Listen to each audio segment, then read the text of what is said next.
Good evening, ghoulies and ghosties and long-leggedy beasties. This is Alex coming at you from the underworld, and welcome back to another episode of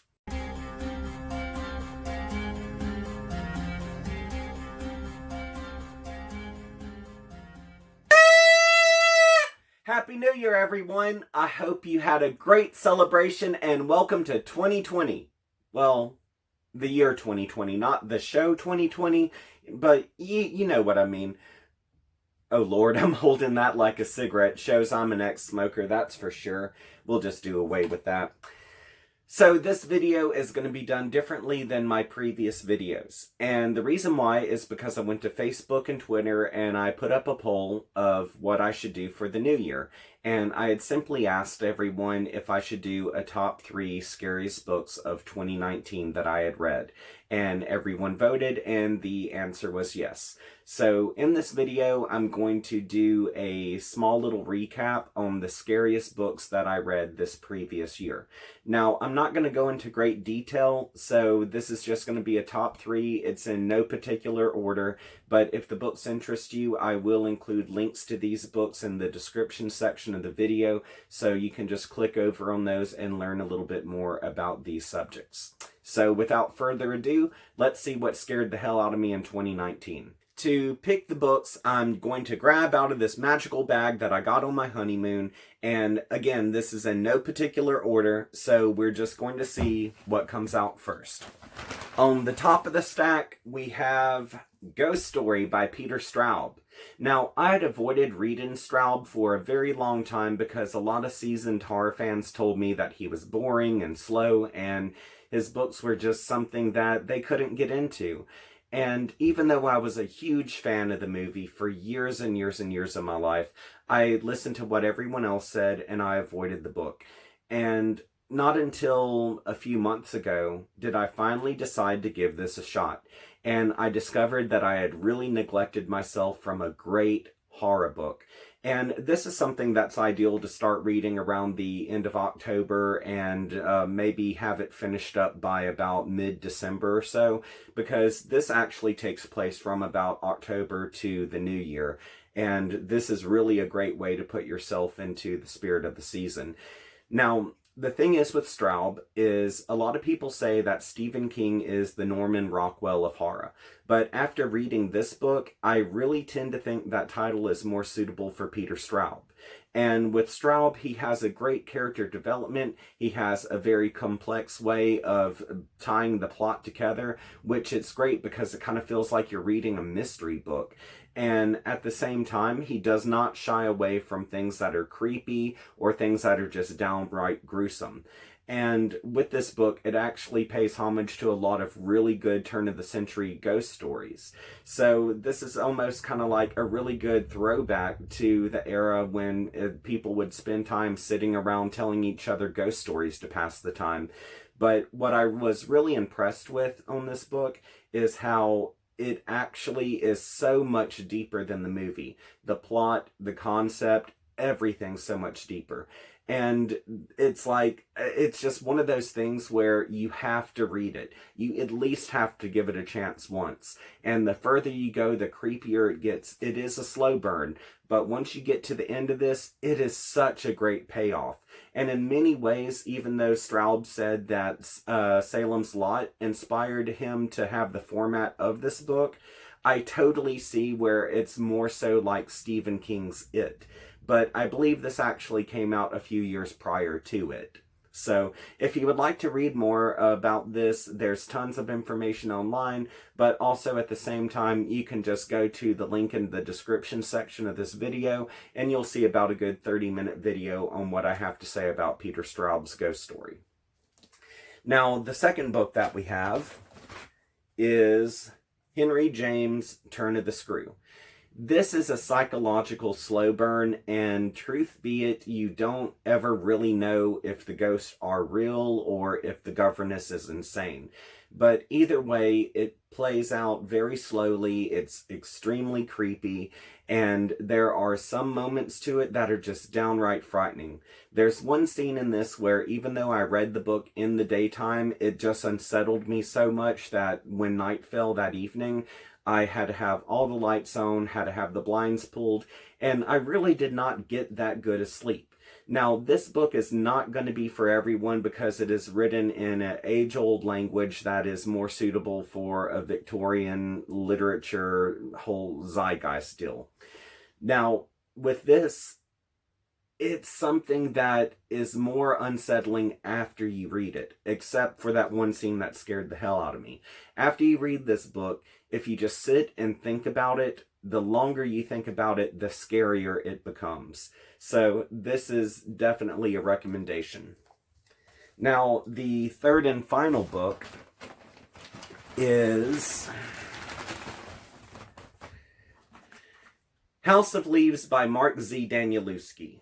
Now, this was a book that I had wanted to read ever since it was released in the early millennium. And I just never bought it. I never really attempted to do anything with it because the format really intimidated me. And what I mean by that is maybe I'll get lucky enough and open up to some complex pages. But you see here that some pages have just sentences. Others are full of information. And the thing is with this book, the further you go, the more insane it becomes. I'm flipping through this as I'm talking about it because I really want to show a good example of how the book goes insane. And the thing is, what we're reading here is a book that is about a house, and the house is bigger on the inside than it is on the outside. You'll see some of the columns are like this. And then also you'll have moments where you have to flip the book upside down. You have to flip it sideways. And the thing is, this is a very psychological book. It's something that, and you'll also find where text has been crossed out. By the way, this page that you see here, this is where I had to decode an entire 3 or 4 pages so I could get a secret message. And that message is creepy as hell. But what scares me so much about this is the psychological aspect. And I just can't help but look through it every time I pick it up because it's haunting. There's something about this that just draws me back into the inside. It's like this forbidden house that you're not supposed to go in because it has all of this background history and it keeps sucking you in every time. But the thing is, even though it doesn't sound scary that a house is bigger on the inside than it is on the outside, there are quite a few scary elements to this. And there are quite a few things that happen where you can only hear them or catch glimpses of them versus rather seeing them in their full horror glory. Now, you do have about 3 different storylines in this book. You have one who is the reader, one who is within the manuscript that the reader is reading, and then you also have a third storyline that emerges at the end of the book. And the further you go, the more insane it becomes. Definitely have a highlighter with you when you read this. Also have paper nearby because you will have to decode certain letters. And it just becomes this intricate nightmare that is absolutely terrifying. And the best way that I can sum this up is this book does for books what the Blair Witch Project did for movies. I highly recommend it for anyone out there who is looking to get scared. And there are some slow spots in this. And there are some scenes where it feels like you're just reading it for no reason. But no. If you just be a trooper, you read 1 page at a time, it will pay off in the end. I promise you. Those are the top 3 books that scared the ever-loving living hell out of me in 2019. And all of those except House of Leaves is available in ebook and audio, but House of Leaves is only available in print. All 3 books are available in print, of course, but House of Leaves, due to how it is formatted, part of the art of reading that is to have the physical copy in your hand. So you'll be able to have other options with the rest, but not so much with that book. But I would like to simply ask people to submit suggestions of books that you think would scare the hell out of me, ones that are similar to the ones that I just showed you in this video. And also, I would definitely like to know what the scariest book is you have ever read. And I would like to know why you felt it was so scary. So load up the comments with that. And I think that pretty much covers everything. So we now move on to the end of the video where I simply say thank you to Joseph Baylot and Lisa G for contributing to my Patreon account. If you would like to contribute as well, just go to the description section and you'll see that I have a link to Patreon where for $5 a month, I'll give you a shout out at the end of my videos. If you're unable to do this, no sweat. I'm still going to continue making these videos just for the fun of it because I want to be able to connect with the horror community and especially horror readers. So these videos are just for fun, and if you are able to contribute, just know that your money is going towards me marketing and also being able to get some extra props or ebooks or, cheap books for myself to review. If you would like to meet up with me on social media, I do have links to my Facebook, Twitter, and Instagram in the description section as well, so definitely hit me up there. And before I head out, just please click on that notifications bell and hit subscribe because there are tons of new reviews coming in the new year.